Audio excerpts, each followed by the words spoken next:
اسی طرح اپنے دل اور دماغ کو جو ہے وہ اتنا وسیع اور کشادہ رکھے کہ دوسروں کی نو یا نہ سن سکے اور ان کی رائے یا تنقید کو سنیں اور پھر اس پر عمل کرنے کی کوشش کریں.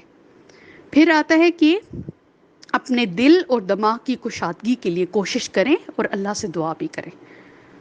اور پھر وہی بات کہ اپنے آپ کو ہم دوسروں سے بڑا کبھی بھی نہ سمجھیں، ہمیشہ لوگوں سے کمتر ہی سمجھیں، چاہے کوئی گناہ گار ہی کیوں نہ ہو، چاہے کوئی کافر ہی کیوں نہ ہو. ایون اس کو بھی دیکھ کے سوچے کہ کیا پتہ ایک ٹائم آئے یہ عادات کے لحاظ سے مجھ سے بھی اچھا ہو، اور کیا پتہ ایک ٹائم آئے کہ اللہ اس کو ہدایت دے دے اور یہ مجھ سے بھی زیادہ اچھا ہو جائے اور اللہ کے قریب ہو جائے.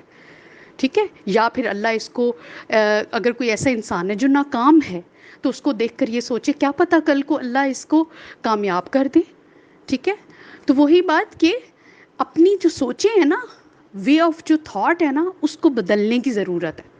یہاں سے مسئلہ ہوتا ہے، جہاں سے آپ نے میں سوچنا شروع کیا وہاں سے مسئلے خراب ہونا شروع ہو گئے. اب آتے ہیں اسلامک پرسپیکٹیو کی طرف کہ اسلام اس بارے میں ہمیں کیا کہتا ہے یا کیا حکم دیتا ہے.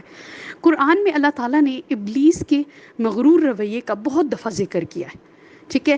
اور وہ ذکر ہمارے لیے ہی کیا ہے، ہمیں سمجھانے کے لیے ہی کیا ہے کہ جب اللہ تعالیٰ نے حضرت آدم علیہ السلام کو پیدا کیا تھا تو فرشتوں اور ابلیس کو حکم دیا کہ حضرت آدم علیہ السلام کے سامنے تعظیمی سجدہ کرنے کا حکم دیا، جس پر فرشتوں نے تو سجدہ کیا لیکن ابلیس نے نہیں کیا.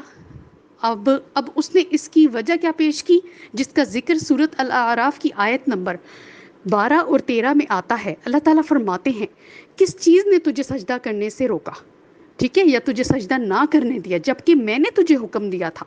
جس پر ابلیس بولا کہ میں اس سے بہتر ہوں. اب دیکھیں ابلیس نے بہتر ہونے کا معیار کیا بتایا. اس نے کہا آپ نے مجھے آگ سے پیدا کیا ہے اور اس کو مٹی سے پیدا کیا ہے. ٹھیک ہے. اس نے بظاہر چیزوں کو دیکھ کر جو ہے نا کمپیریزن کرنا شروع کر دیا. اس نے کمپیریزن کیا کیا کہ میں تو آگ سے ہوں یا مٹی سے. آگ ہر چیز کو جلا دیتی ہے، مٹی کچھ بھی نہیں کر سکتی. یہ اس کی غلط سوچ تھی. آگ جو ہوتی ہے نا وہ سرکش ہوتی ہے، مٹی جو ہے اس میں عاجزی ہوتی ہے. ٹھیک ہے. اور اللہ نے اسی لیے انسان کو اشرف المخلوقات بنایا ہے کہ انسان کے اندر عاجزی کی صفت پائی جاتی ہے. اللہ تعالیٰ نے اس کے بعد کیا فرمایا اس کو کہ تم آسمان سے اتر جاؤ، تجھ کو کوئی حق حاصل نہیں کہ تو آسمان میں رہ کر تکبر کرے، سو نکل، بے شک تو ذلیلوں میں سے ہے. اس سے پتہ یہ چلتا ہے کہ غرور اور تکبر کرنے والوں کو اللہ تعالیٰ ذلیل کر دیتا ہے دنیا میں بھی اور آخرت میں بھی.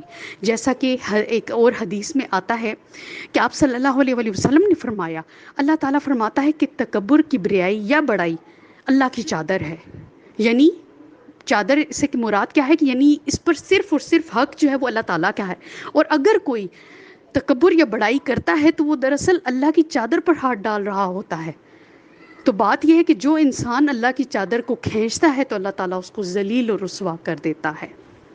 ایک اور حدیث کے مطابق مفہوم ہے کہ متکبر انسان قیامت کے روز چیونٹیوں کی شکل میں اٹھائے جائیں گے.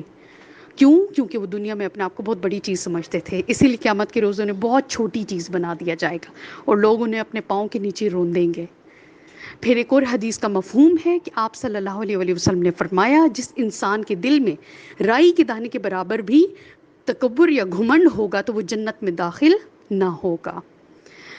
اب تکبر، حدیث کے مطابق تکبر کیا ہوتا ہے؟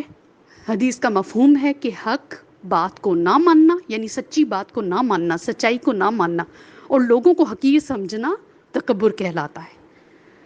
تو بات یہ ہے اسی لیے لوگوں کو حقیر نہ سمجھیں بلکہ اپنے آپ کو، اپنی غلطیوں اور کوتاہیوں کو سوچ کر ان کو سامنے لا کر اپنے آپ کو لوگوں سے حقیر سمجھیں اور حق بات کا انکار کبھی بھی نہ کریں، چاہے وہ حق بات آپ کو کوئی گناہ گار یا کوئی کافر ہی کیوں نہ بول رہا ہو، مگر اس کو مانیں.